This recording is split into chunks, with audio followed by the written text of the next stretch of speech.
Welcome to Mick and the Psychic, where we leave no stone unturned as we explore all things outside the apparent physical realm. There is no intent to teach or make you believe or disbelieve anything. It is just a safe space to listen and explore with us. So for this next episode, you have permission to open your heart and mind as you join myself and Xavier on this deep dive into the unknown.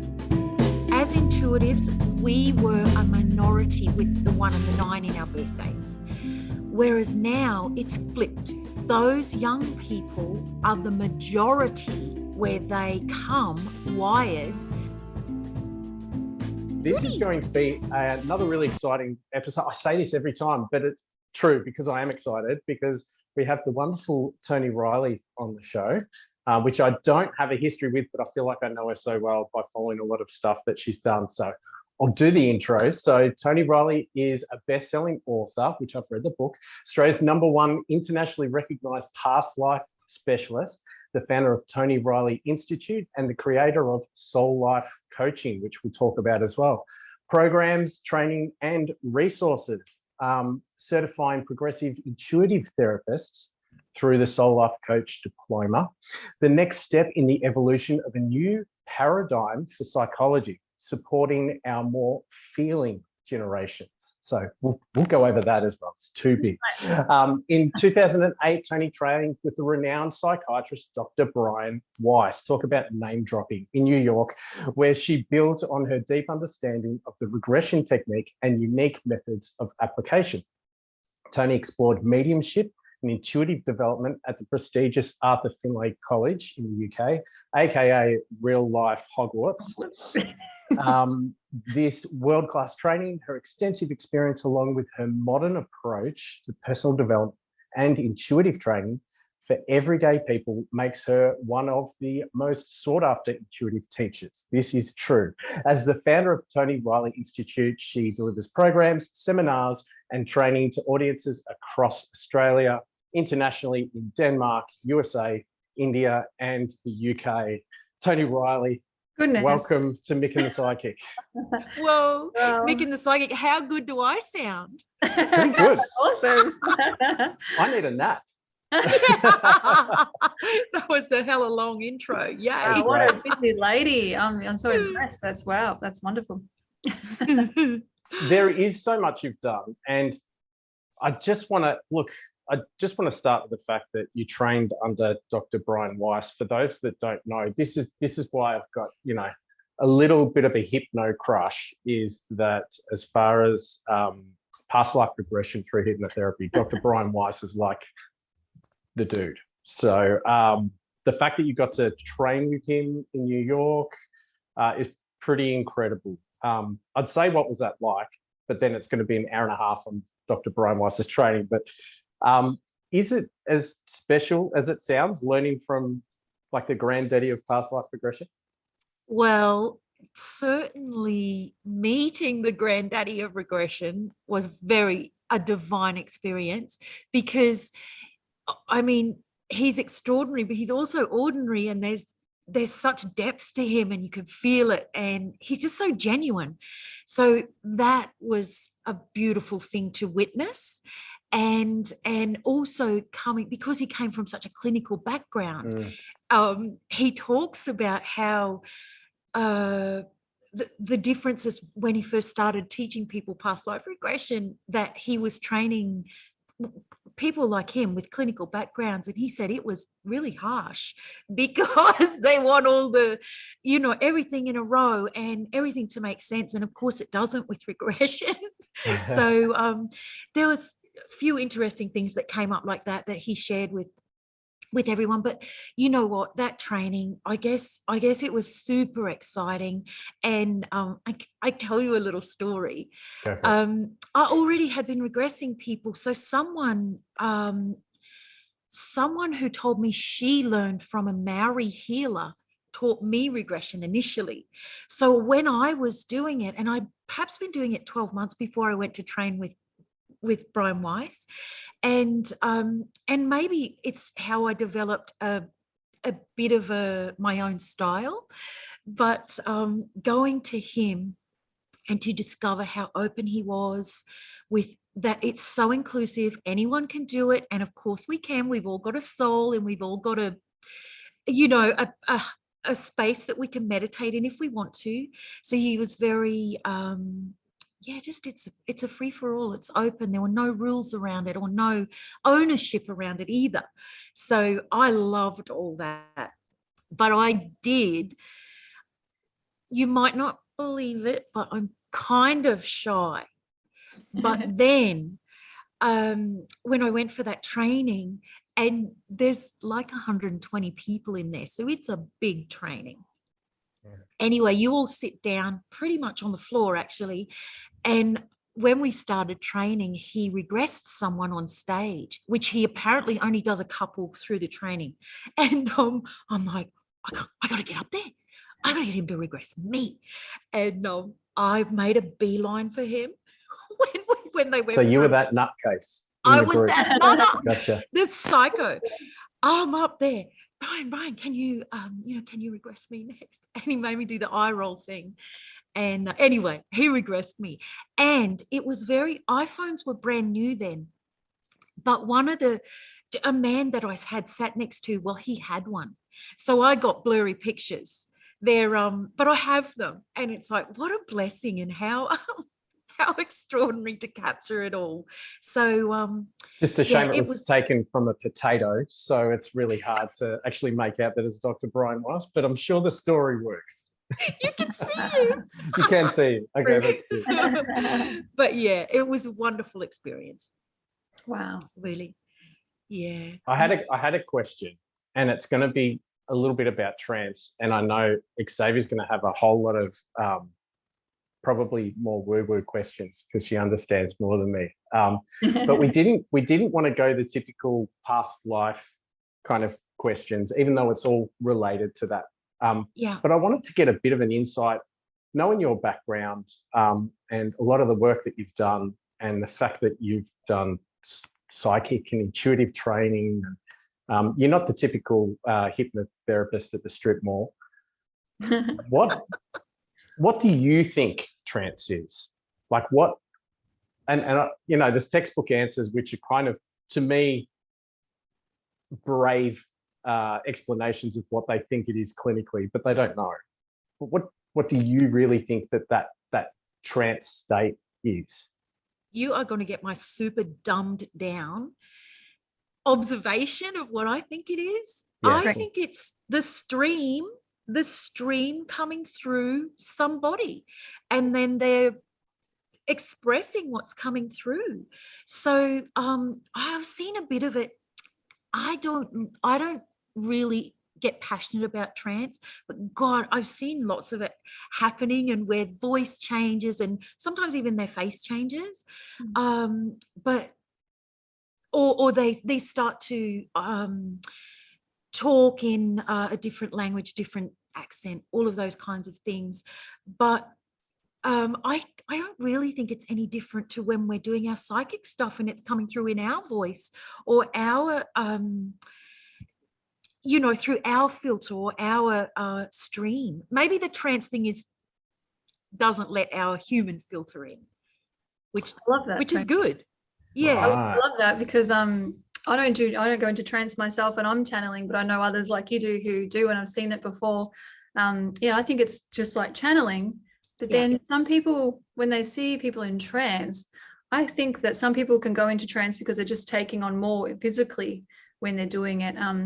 But maybe some people need to see that, because it might be more believable for some people rather than just trusting what they're saying without being in trance. So maybe seeing their shift when they're saying, wow, their whole voice changes, their face changes, or their language is different, it might mean they believe it that bit more. So for some people, they would resonate more with someone in trance than a normal, like there's no normal, but as another psychic who doesn't go into trance. So maybe that's why there's different kinds of channeling. What do you think? Well, Xavier, I completely agree with you. I completely agree with you, because they do all sorts of those things at Arthur Findlay College. And I was observing it, and I'm thinking, this is kind of odd. And for me, it's unnecessary, but I think it's because we believe in it. We know what's going on there. So we don't need convincing. But as you say, I think then for some people, it helps them to believe it. Yeah. To trust that it's actually something's really happening. Yeah, for the channeler and the viewer. So they Yeah. might be more drawn to go see someone that goes into trance rather than someone who doesn't. So there's such a kind of absolutely psychic for everybody. I like that this went there, because that's not even where I was going with the question. I love sorry, that, because no, because and it is a semantics thing, and maybe and there's less clarity around this as well. I'm talking about trance as in the explanation of a somnambulistic state. So when someone goes, I'll say it's not under hypnosis because it's not a spell, but when they're in that hypnotic state. And so you guys have gone straight to these trance mediums. You mean like sideshow, which is great. So do you think then, which is interesting, because do you think then there's some kind of connection between that kind of trance medium state and then just the regular, quite natural hypnotic state that we can go into?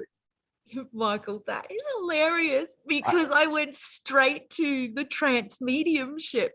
But of course we're working with trance with our regression and hypnosis. In that context, I think it's just being relaxed.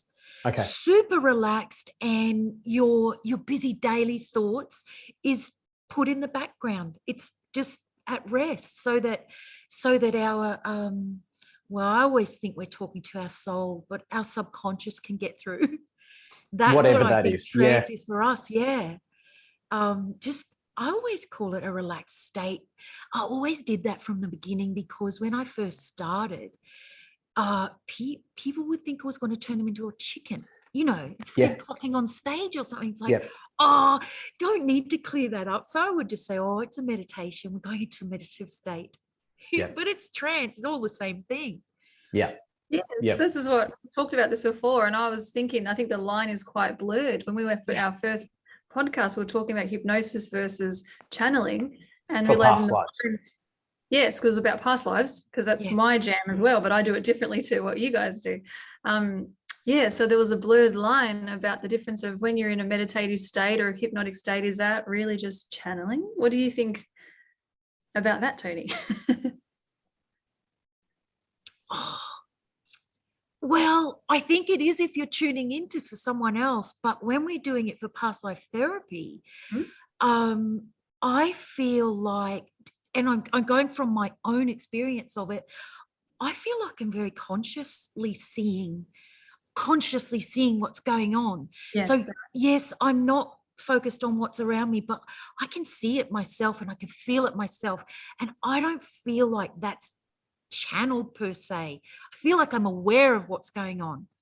So gaining access to information that's potentially already there, rather than gaining access to something that is from a different level, dimension, place, whatever. Yes.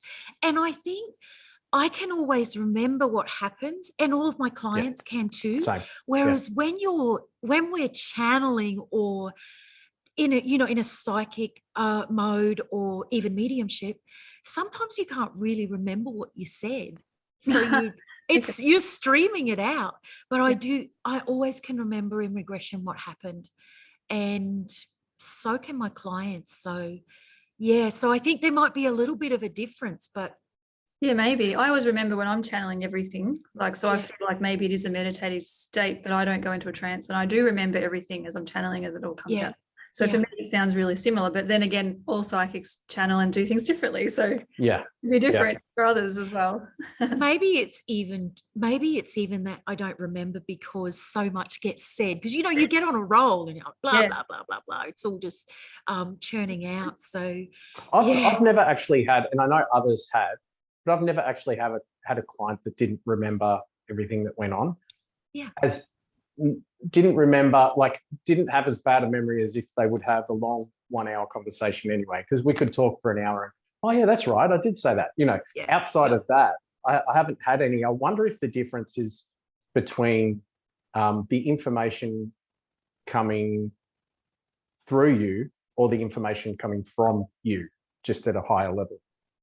Because if the Yeah. information is coming from somewhere else, maybe that's where the difference is, but perhaps we're going to that same that I space. wonder- Because I think meditation's different. I think meditation's different. It's like the brother-sister thing, because if I listen to like a guided meditation and hypnosis, I don't know what the difference is. I think pretty much they're the same. It's just whether or not Same it's thing. live with someone. Yeah. Mm. But if I just listen to a recording, I'm bored and nothing really happens, I'll be honest. But if someone actually does hypnosis with me sort of live, I'm in. So is there something that the hypnotherapist does as well as just the words and the state that the person's in? I got a couple of thoughts around that. I think that our energy as the therapist or the facilitator, I think it kind of gets with our client and somehow makes it stronger.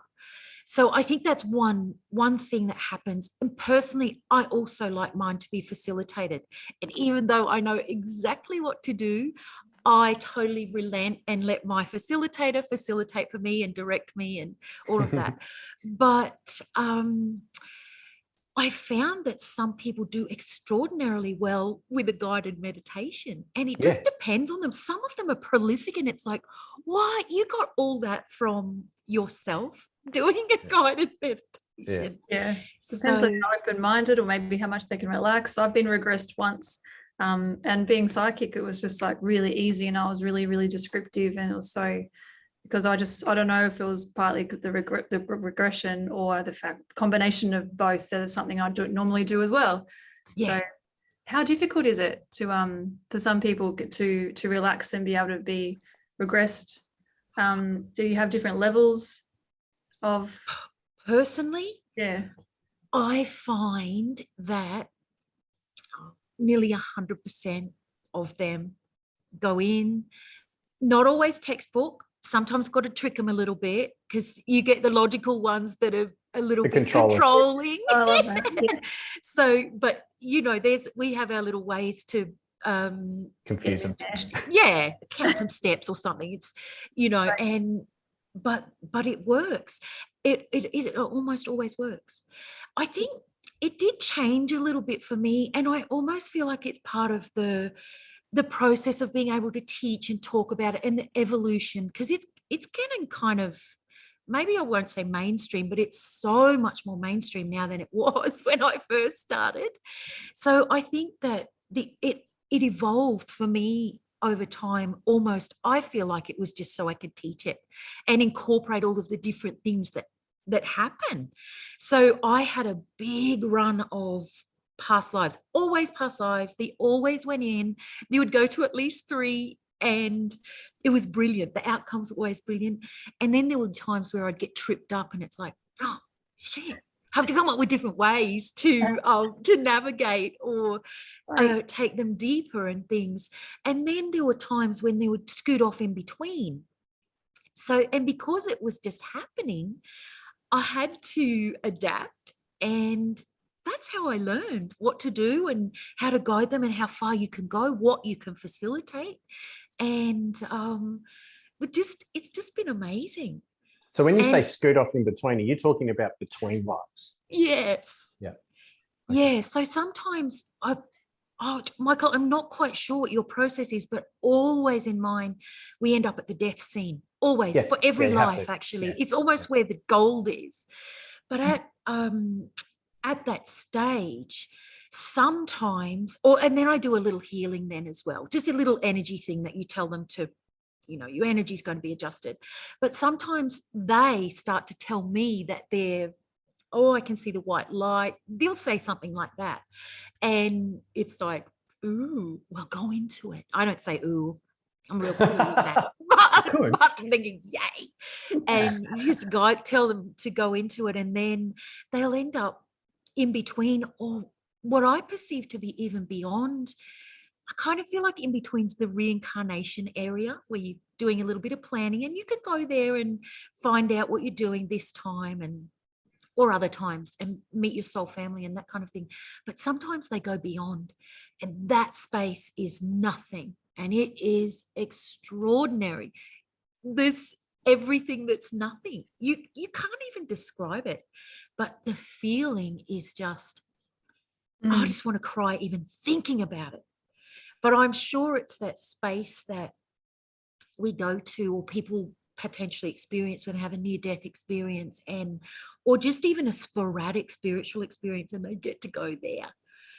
And I teach that in my training now as well. And always, thank you, peeps. I think it must be because I'm supposed to teach them. Awesome. But they almost all get to go there, even if it's for a short time. Just have a snippet, and then they always get sent back to go back. Gosh, No one that'd wants to be come back from there. Yeah, that'd be life-changing, and it would Yeah. help them also to not be so scared of death. Yes. I find as a medium as well, that's my favorite thing to be able to help with, is people to understand what it's like, what the process is, and what it's like when you go home, that you're just leaving a body with a suit of clothes.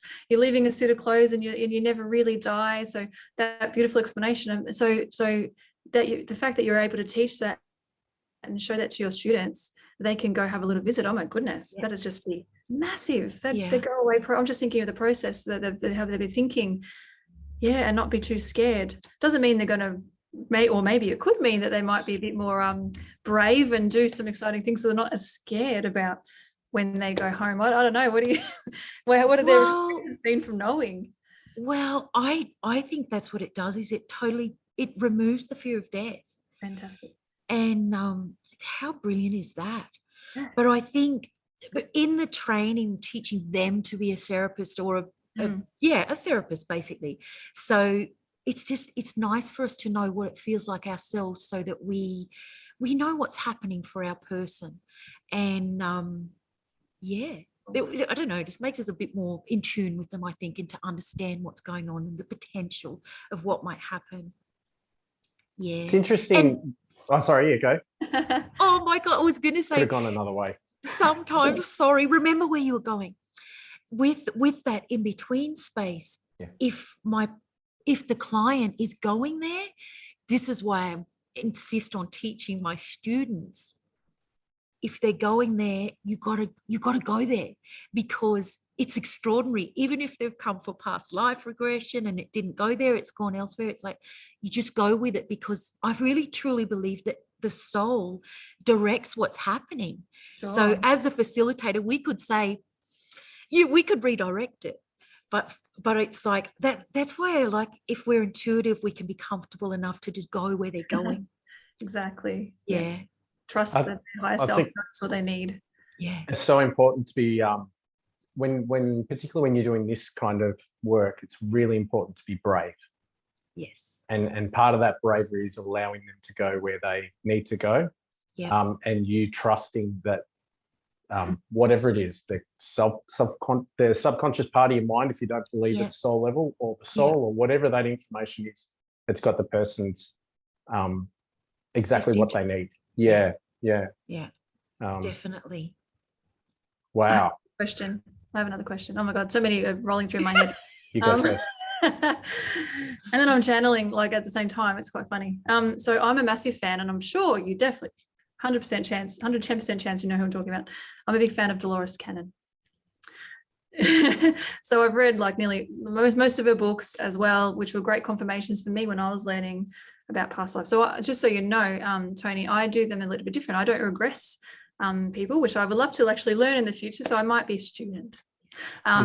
Yay. But I do past life healing and release, where I see it for them, and I explain everything I see. I see it like a movie, and I tell them everything, and then I clear and release and heal it for them if it's needed to be done. And if it comes up, it needs it. So that's how I do it. So I'm a big fan of Dolores, and I was wondering, when you do, because you're like a regression master, so I want to know, do you have any similarities with her in the fact that she learned, but like she sort of self-taught, and she tweaked how she learned as well, and made up her own system. So when she would regress people, when they were connecting with, instead of just describing the past life, then they would connect with their higher self or source, or whatever they would call it, and their voice would often shift, kind of like a trance, I guess, and then she knew then she was talking to the SC, as she would call it, or the subconscious. Do you have that experience with your clients, or is it a bit different? What's your process? I'm familiar only a bit with Dolores's work, and I think her system's called QHHT. Yes. Am I? Yeah. Yes. So a lot of students that come along, a portion of them are Awesome. very interested in Dolores's work. Yes. So Difference. and I've had one of those sessions. Wow, cool. A friend of mine who also did the training, in fact, it's how I met him. He did her training. In fact, I think he works with her daughter who does it now. Yes, she does. To some extent. The torch. Yeah. So he did a session on me, and I can't really remember. And it's not that I couldn't remember at the time. I could remember everything. It's just that so much happens every day. Yes.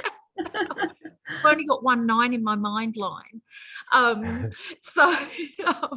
But I remember, was it like regression? It was different. It was different in that it was probably a bit more going to that in between or beyond phase, if I would describe it. That's what it was like. And it was very energetic. And for me, in that session, I remember it was color and the feeling of the color. And I can't remember what my issue was at the time. Would have been something. Got something to address. No, therapists needing something to address. I don't think so. What was it? Can't remember. But whatever was going on at the time, it was a beautiful session. Beautiful. Yeah, but very energetic. Different process that you have. Different. Okay. So I have no idea about how they work and what's different. Yep. So yeah. But I think with that process, it probably is similar to the way that I would, if I was directly going to facilitate someone in between, would use somewhat a similar thing. It's the same theory of what you do it in your own way, but it's like the theory of how you guide someone to that place. Yes. Yes. And I was really careful. It must have been, I'm going to call it my guidance. I was pretty careful not to read very much of other people's stuff, how they did things, or I just wanted everything to be, I don't know, come through my stream, or I just felt like that was how it was meant to be.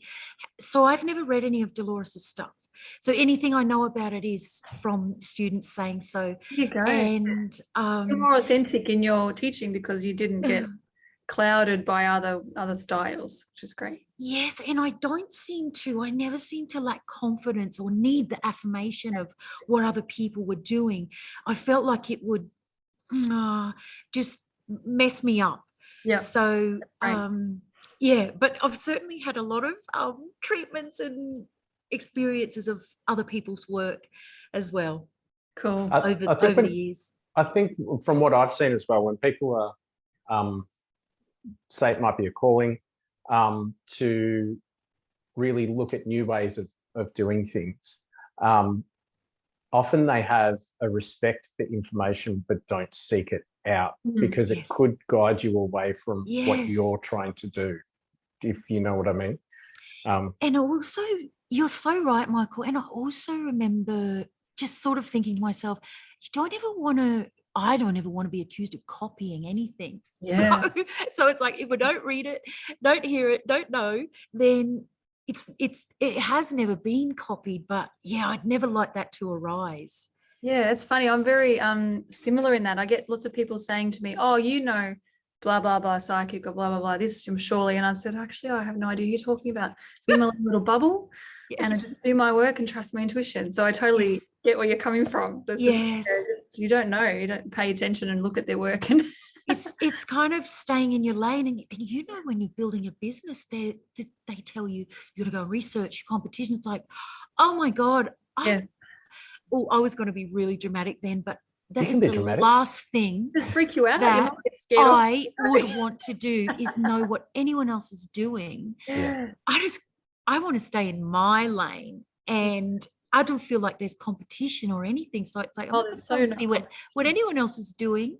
So that's it.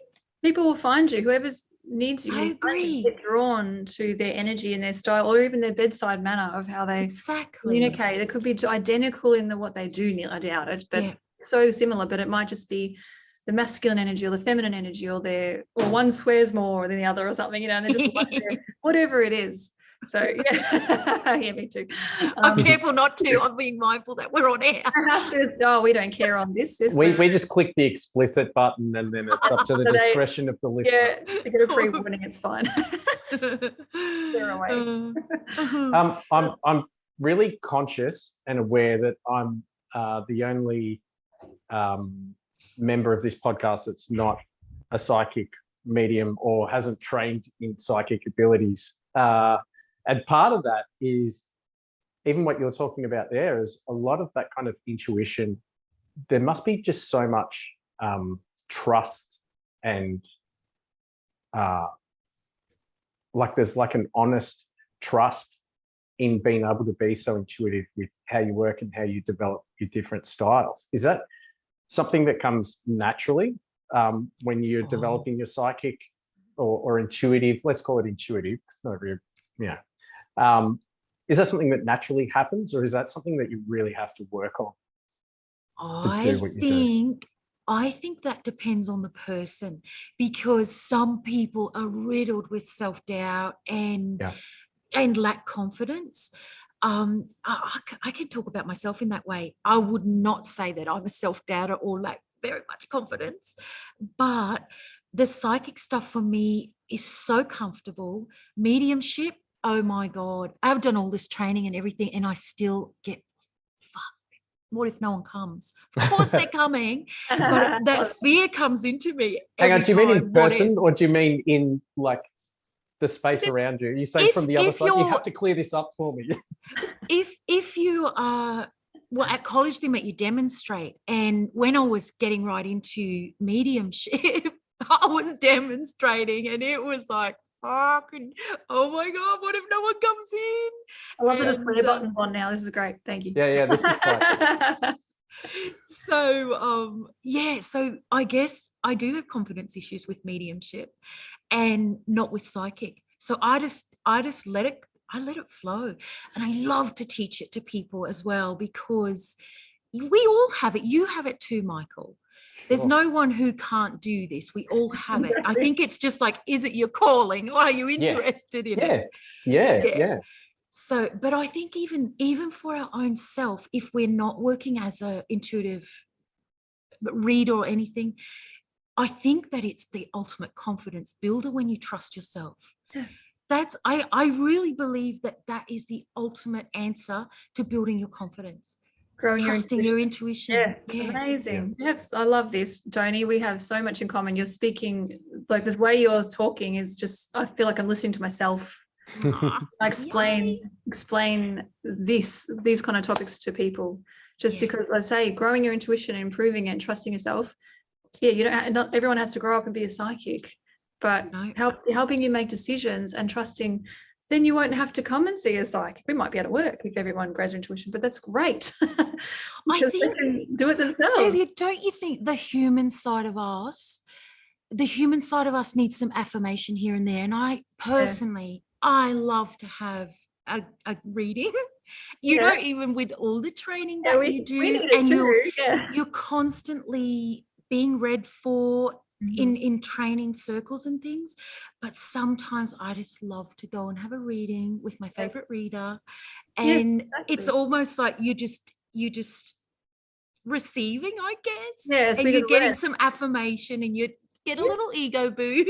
The same as a massage therapist getting a massage. Like you need to do the things for yourself as well, and to make sure we're whole. I forget to get my own chakras balanced, and I do that for people all the time, but I won't do it as good on myself. I prefer to just lay back and let go and let somebody else do it for me. Yes. It's nice. And Michael, do you have a reading here and there?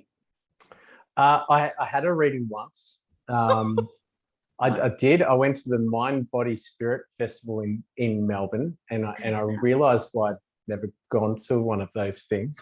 But I thought, while I'm here, and my family would shut up. I'm from a great Christian upbringing, but thankfully I'm the black sheep, and they all still love me very much and accept me, which is nice.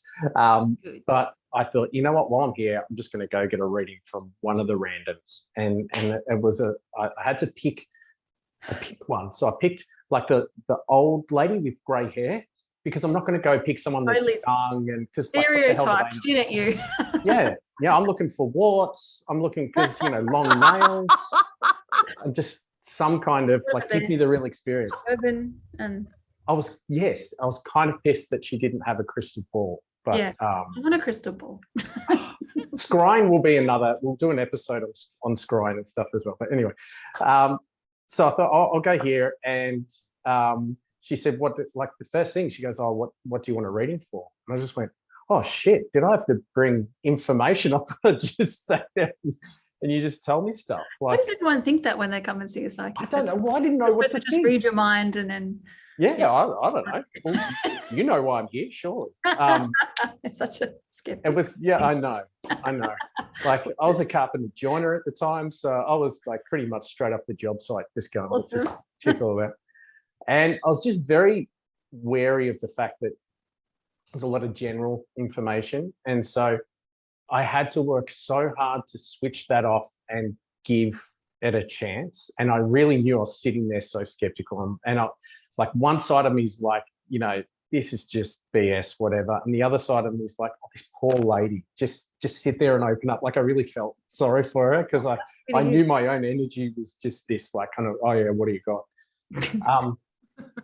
So it was, I think it's interesting. It really comes down to the person that's seeing someone that's going for a reading. I would say, from my experience with any kind of therapy I've done, has been, it all depends on the person that's coming in. And I've got little things to help them along stages of change, or to help them if they don't quite feel comfortable and they're not quite sure. But if they're really not ready to do something, there's nothing I can do, and particularly with hypnosis, because it's not a spell. I can't just say, hey, open up, and they go, oh my God, I can't believe I'm saying this. You know, it's up to them. So I think it's the same kind of thing. And for me, it was like, yeah, there's a few things that were true, and I kept the tape, and I moved house 5 times since then, so I have no idea where it is. But I thought, yeah, a few things are, but then I still had that inkling that, oh, I don't know, it's pretty general. It's pretty general. So it was interesting. So I left it just as open-minded as when I started. I thought, oh, there's this, you know, the jury's out. But that's just how it was.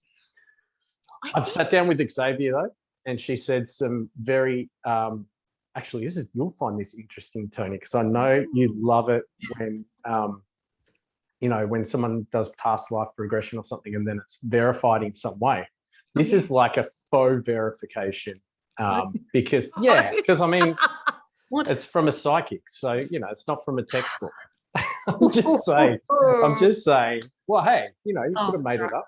Anyway, it was interesting because a lot of the really close details that Xavier was talking about related directly back to a regression session I had, which was actually an ancestral regression, and really specific details on the kind of entity that was in that. She was talking, was bringing it through, and my eyes, I'm just starting to cry, going, oh my gosh, like, you know, when it's something's real, that just you feel it's the affirmation. Bizarre. Thanks for the plug, Michael. That's lovely. So it was pretty amazing. So, you know, I'm not debunking optimistic Xavier at all. She's so far so good. But it is interesting. It's about the space that the person is in. So obviously, when I sat down with Xavier, because I was interested in what she was about. More evolved by then too. Yeah, but I was very open. Do you know what I mean? And and there's something about where we talk about intuition and trust, and particularly as a therapist, I think as well. If you have that trust, it's so much easier to be so authentic. You don't have to pretend to know everything. You don't have to pretend to be right. You don't have to pretend to have certain skills, because you just trust in something outside of your own skills. And then when you're authentic, it feels like you're able to sit there and let things flow rather than try and keep up with. It's really special, isn't facade. Does that make sense? Like, absolutely. And I think you're at ease. your clients at ease, and everything just flows. And it's the only way, I think. It's entropy. It's entropy. Yeah. It's like if you're in that right zone and they're in that right zone, you can feed off each other and get a really good session. That's not even psychic work. I find that in any kind of, when I didn't even do hypnotherapy, when I was doing just youth work and psychotherapy with young people. Yeah. Same thing. Yeah, it's interesting. Yeah, isn't it? So that develops when you develop your intuition. You're building your faith in like the system or the whatever you're channeling. I think that what you're talking about is exactly what we are and what we do and what we're about. You're just not calling it the same thing. There you go. That's what it is. It's the energy exchange and tuning to that person's energy and them to yours, I think, when we're working with them in therapy or doing a session or a reading with them. Yeah, it's just that you're doing hypnotherapy with them. And if you're doing a reading, you're doing a reading with them, or counselling, or whatever you like to call it. I think it's all counselling, actually. Yeah. Oh gosh, I had $1 for every time someone said to me, "That's what my counsellor said." Never had any counsellor training. Maybe I just channel counsellors when I'm talking. I really believe that's what readings and these types of sessions are. They're counselling. And I think one of the big things that I hear from people, or maybe even a little bit of a hole in the system, that people all need counselling and help, because we're all fucked up one way or another, or we all are. It's the purpose of life. Yep. So when we go and see a psychologist, it's like there's something wrong with us. Whereas we go see a reader, we're essentially getting maybe even a better session that's helpful for us, but we don't have to feel like there's anything wrong with us. And I think that's a big gap in the thing, where it's like, so if we as readers, I think a lot of readers are natural counsellors, if not all of them. They're natural counsellors. But if they have a little bit of training, then it's like you got gold, the combination of it. Yeah. And you are a brilliant therapist if you combine those few things for people. Yeah, absolutely. And I think, and this is what I've told people before as well, like the hypnosis side of things, I could teach someone how to induct someone and, hypnotize, I've got inverted commas, someone in about 2 hours. I can teach them how to do it. It's fine. They'll be able to do it. It's like, it's not even the important bit. That bit's easy. It's actually how you do it, what your intent is, your patience, your care, and then what you do once you end up in that realm. So it's interesting. There's a big difference between people that do like a weekend course in hypnotherapy, but really they're just doing a weekend course in hypnosis, and you hope that they know how to be a therapist. So yeah, some people are like naturally really good, but it's really important to see someone that actually safely knows what they're doing. Well, in your opinion, unless they're psychic and they're just really good at being able to help without having that kind of training. But then again, we've had before this little disagreement in that area, but people will go to who they're drawn to. So if they feel like they need it from someone who's trained because they like to see the certificates in the paper and know they've studied, that's the kind of healer they go to for them, is a psychologist or a psychiatrist. But if they're more into the spiritual side and intuition, then they might go see a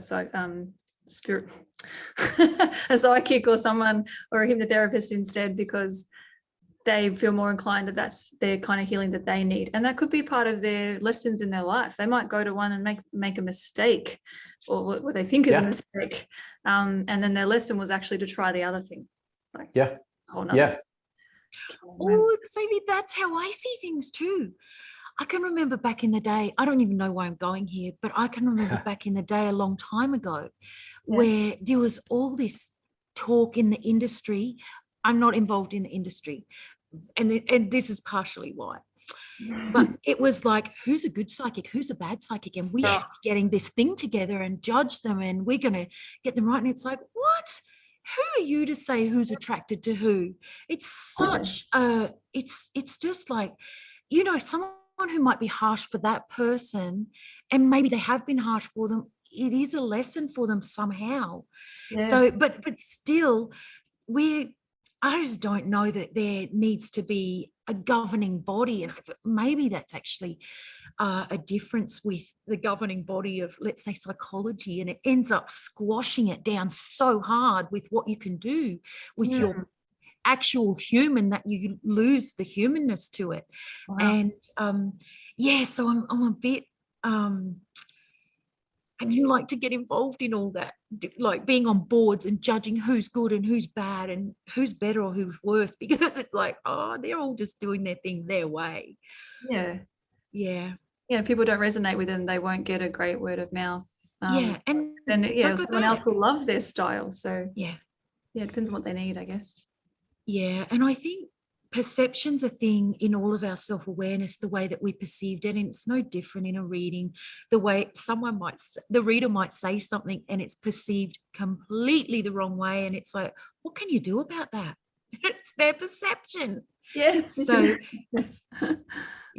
so I think there's definitely a difference in perceived value and intrinsic value. When someone goes to see it's the same as like a normal counselor, but particularly with a psychic, if that's really honest and open and brave enough to channel what they need to channel. And Xavier's got some amazing stories about where she's had to do that against her own will, just gone, well, I promise to be honest. But it's, I think that, you can walk away and go, that was a really bad session, that person's terrible. And in 10 years' time, they just go, whoa. Actually, that's exactly what I need now. I've had sessions with people where they haven't been too happy with where it's gone, but deep down I know that was what was honestly there for them, and they needed to go there, and I'm just a messenger, so that's fine.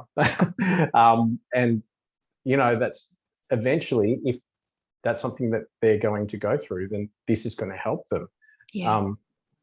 It's definitely a difference between doing what will make you money and then just actually, I don't know, serving. Yes, very true. And Toni, I'd love to know more about, because you teach, and so you've been to Hogwarts, and now you teach in your own way. How do you teach? What do you teach? Where do you teach? How do people find you to learn? Predominantly what I teach now is regression, but I've got this I call it the SoulLife Coach Diploma, but it's essentially a therapist course. So, and we teach intuition and life map, which is a very basic, simplified numerology system.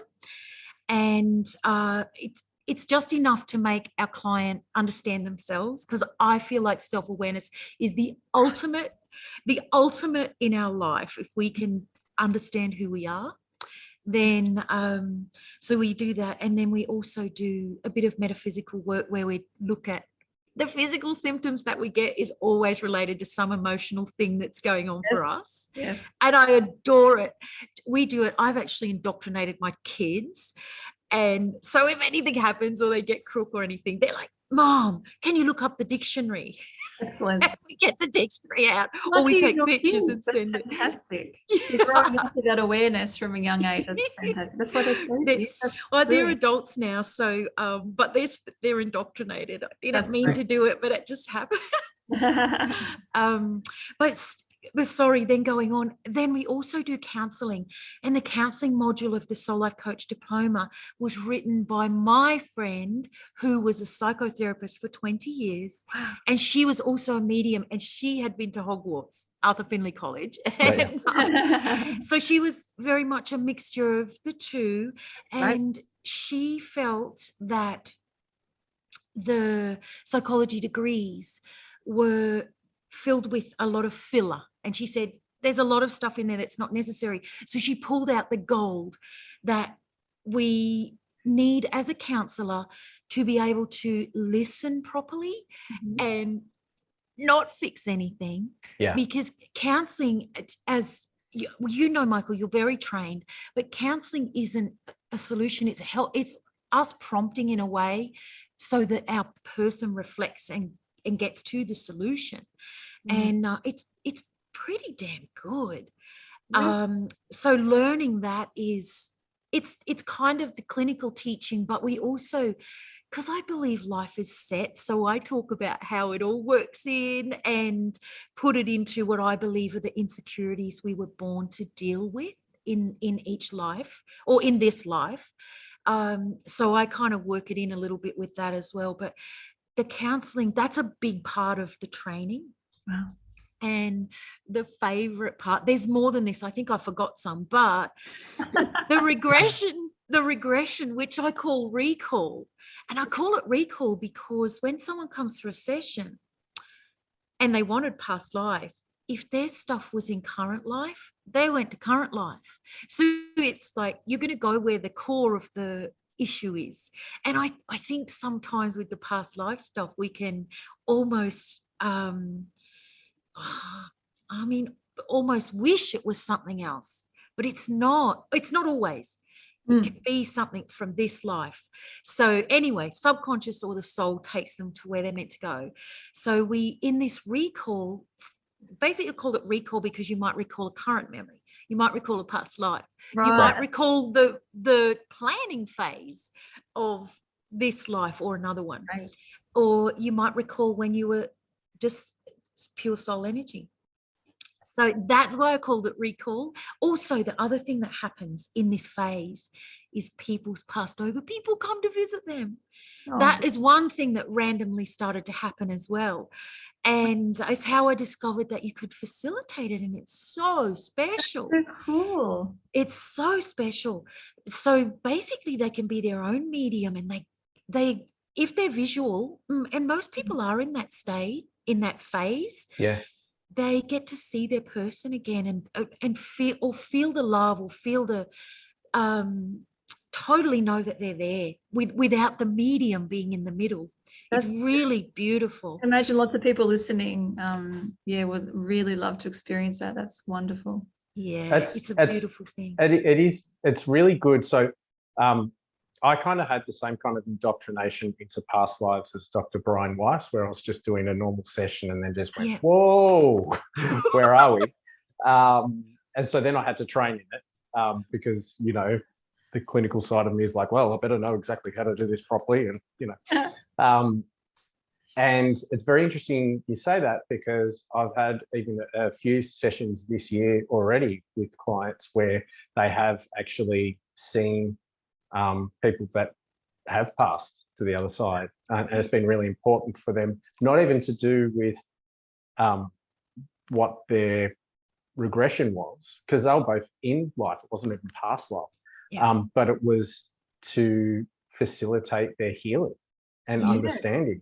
How much healing would they get from being able to see their loved one? That's all people want to know, is that they're okay and where are they? That's just wonderful. So it's interesting you talk about the ability to be able, that everyone's got that ability within themselves.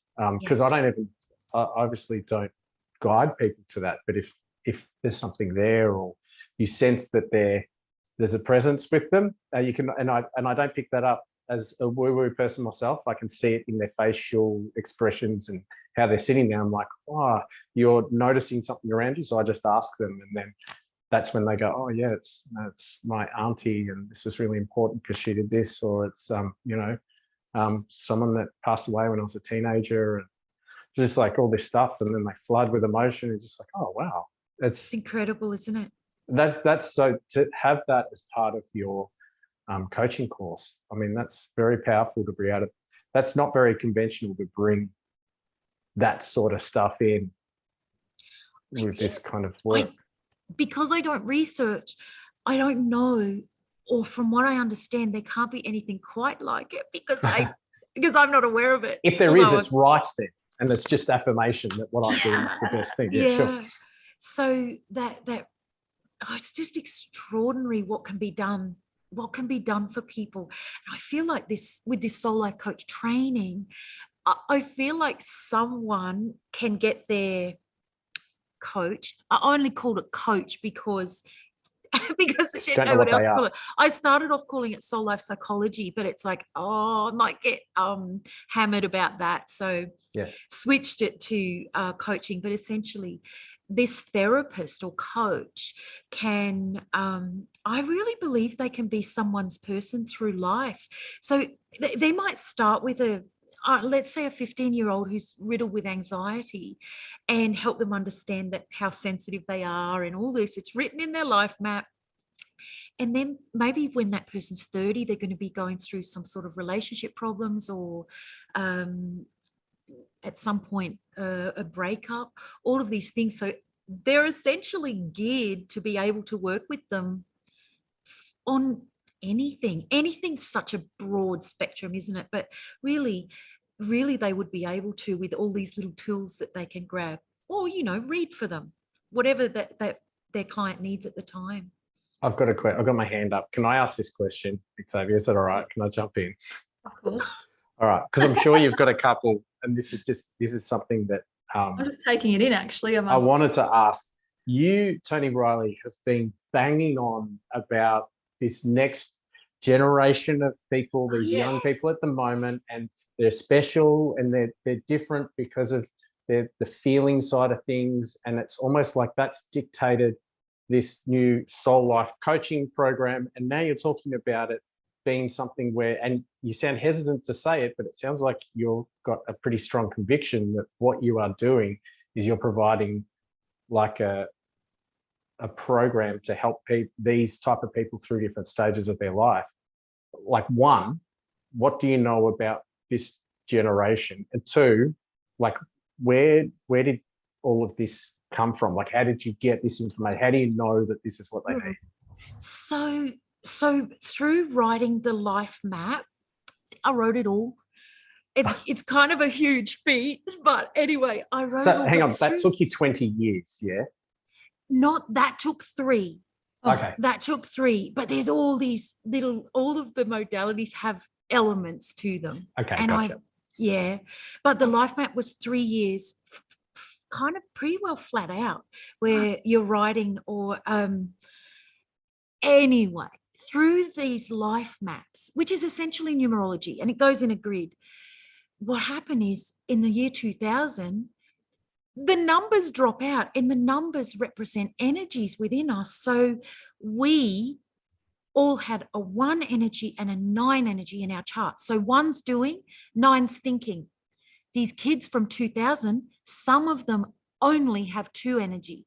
The 2 energies, the kind, soft, intuitive energy. It's beautiful.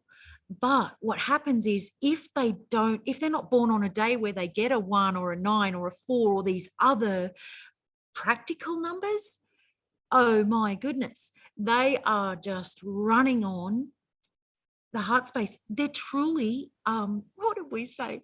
They're a bit of a different species in a way. I mean that with kindness, because they're really special. But because a lot of them, the way I see it is, as intuitives, we were a minority with the 1 and the 9 in our birth dates. Whereas now it's flipped from the year 2000. Actually, it started in about 1996.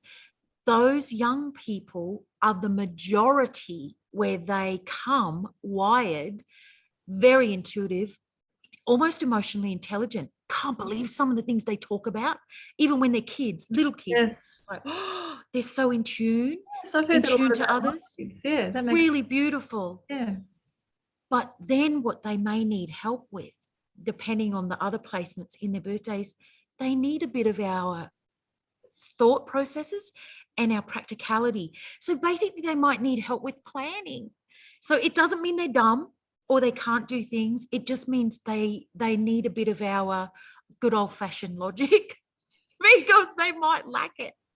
Wow. So that's the basic difference. And I see that, this is my belief anyway, or my feeling, or my insight. I do believe that they are here to change humanity and to bring us very much back to a simple life of probably just connection with our family, our immediate people, and really getting back to the core things that we lost. And I don't even think it was bad that we lost it. I feel like it was the trajectory of the evolution of humanity, but we're heading back towards a simpler life. less hustle and bustle that we have so much of in Western culture and Western life. So yeah, those kids, the ideal, if I would talk about the ideal demographic or the ideal soul life coach, male or female, doesn't matter, but they're predominantly, I see the millennial group. They are bridging the gap. So I'm 50, actually I was 51. No, I'm 51 tomorrow. Oh, Happy birthday. happy birthday. Thank you. And for all those podcast listeners, she doesn't look a day over 36. I was going to say, I've got the filter on. 37. I've got the Oh, is that what it filter I is? was going to say 40. I was going to be rude and say 50, but that's, you don't. She's You lovely. definitely look young. You look great. But my so my generation is they started to make the difference. Some of them did. Then we get to the millennials and they made a big difference. You hear people complaining about them. They're entitled, they're this, they're that. It's like, oh, come on. There's so much more to it. Yeah. But then those millennial energies bridge the gap for these kids who are, you might say they're entitled. You can't help it. They're wired how they're wired. And you often also hear people calling them lazy. Yeah. And you literally can see in their map, they do not have the energy or the numbers that make them goers. They don't have it. Wow, so that'll help you they will understand never be them. goers. Yeah. Yeah, wow. Absolutely. So it's really extraordinary. So the ideal probably coach is going to be millennial, and they're most likely going to be parents of these kids, and they will see what we mean when we talk about the differences in these kids. They can see it. It's their kids. You can tell how naturally soft and sensitive that they are. Beautiful. Can someone book in with you to just, if they were curious about, like you were talking about the kids' numbers depending on when they were born and stuff? Can someone we've got 6 kids between us in this house. Could someone like me just like contact you and find out the kids' details so we know where they sit and what we need to help them with, what we could help them with? You totally can do that. Cool. And we even, when I wrote the life map, I created this program. Actually, I didn't do the programming. I can do that, but I didn't. Someone else made this. It's a calculator basically, and you stick your date of birth in and your name, and you could get a report. And it talks about all of your life map. So it's basically your personality laid out and your insecurities, covers everything. But you can do that for the kids too. But can I just say, my friend who helped me write this, she printed off one for her little granddaughter. She's only 2.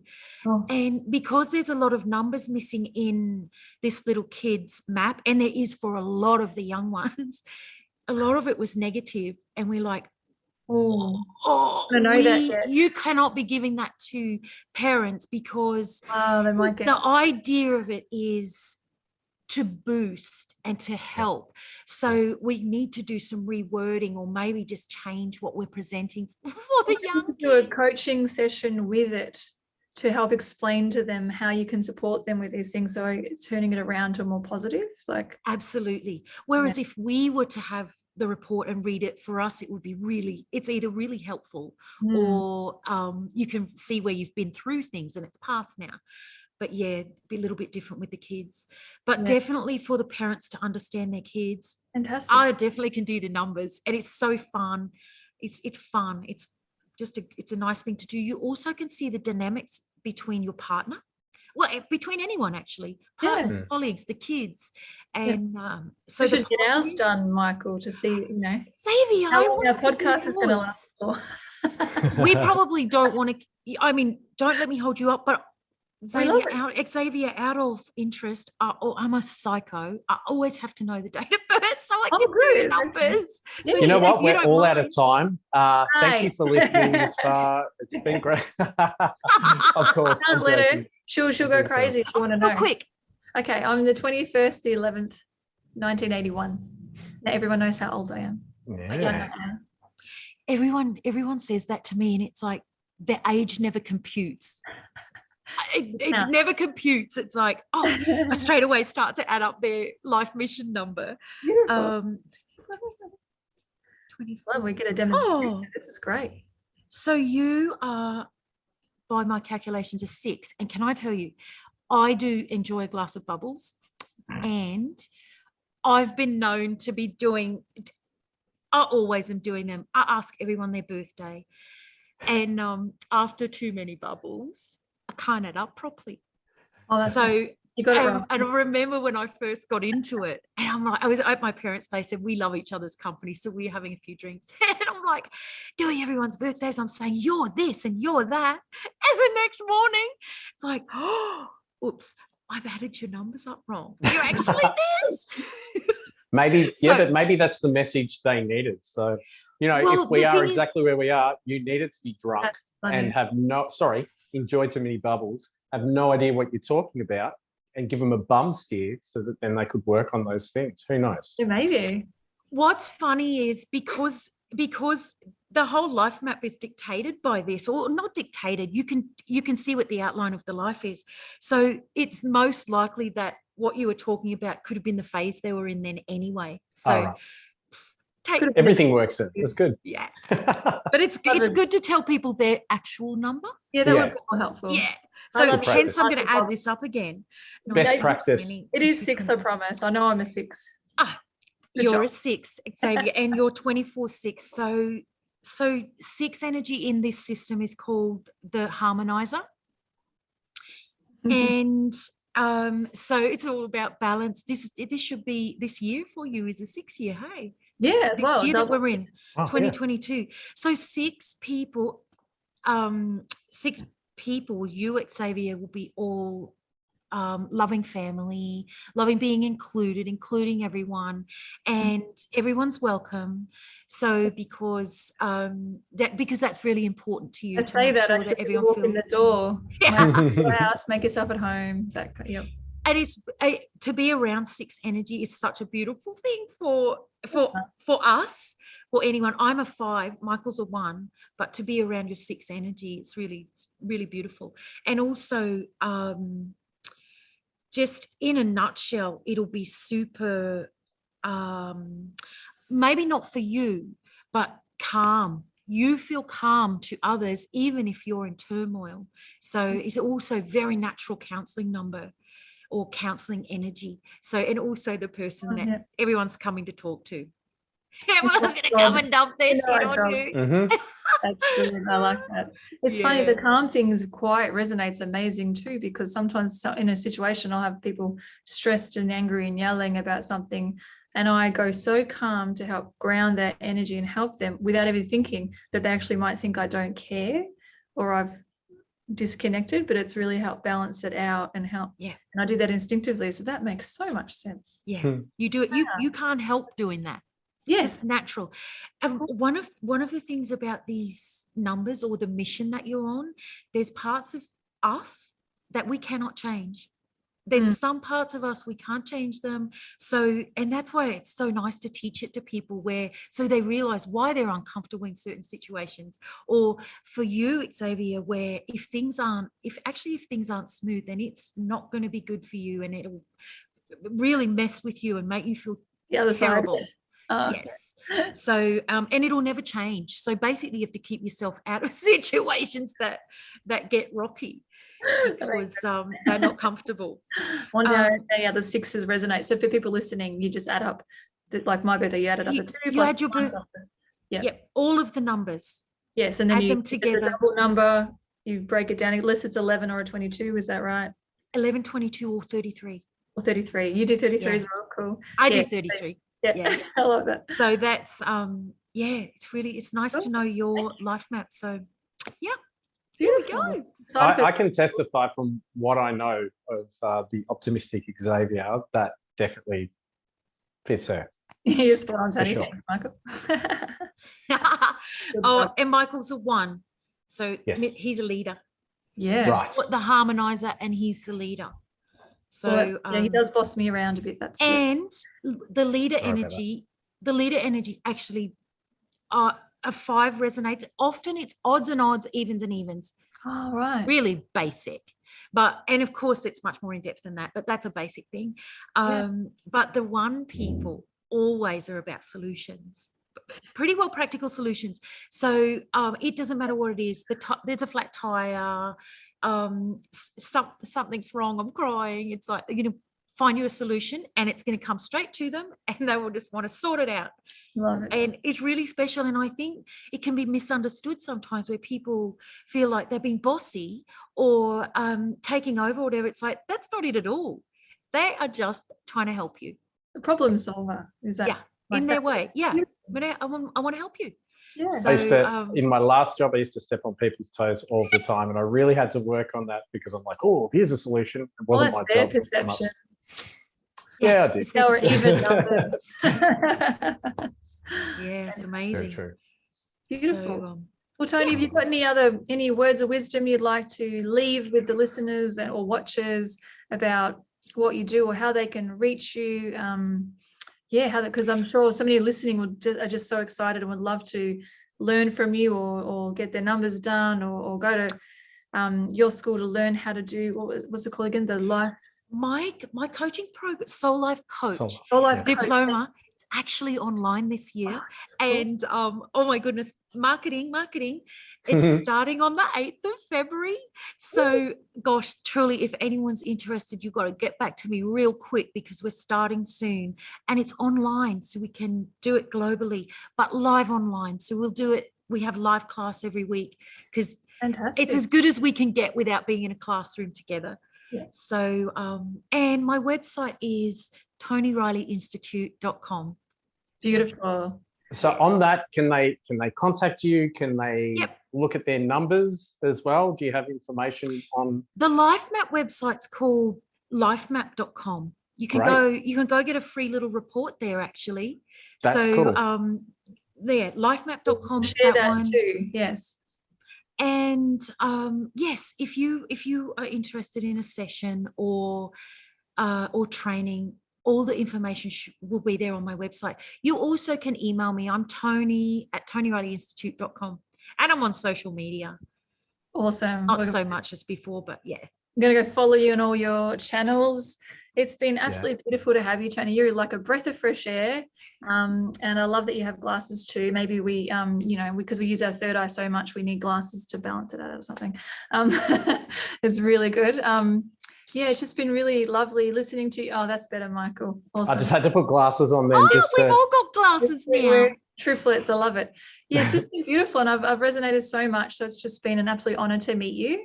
And hear some synchronicities and hear about things that I would love to learn more about too, which is just fantastic. So thank you so much for coming on our show. We're very honored to have you. Thank you for having me. And we'd love to have you back on again one day. Yes.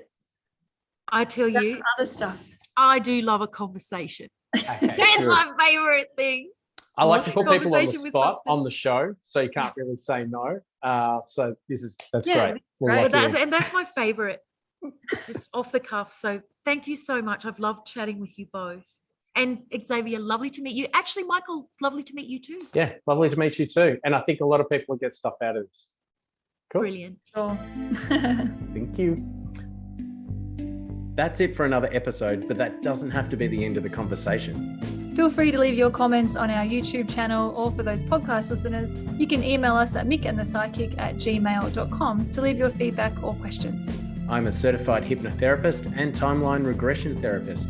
If you wish to contact me to explore the source of an issue you're facing, just book a session at hearnhypnosis.com.au and include the promo code MATP for 10% off. You can contact me on Insta and Facebook at hearnhypnosis. Check out my website at optimisticxavier.com.au if you feel you'd like to connect with me as a psychic medium, spiritual mentor, or intuitive coach. Include the promo code MATP for 10% discount. You can also find me on Insta, LinkedIn, and Facebook. We look forward to connecting with you again next time as we attempt to leave no stone unturned. Bye. All right, cool. I reckon that should be okay. Yep.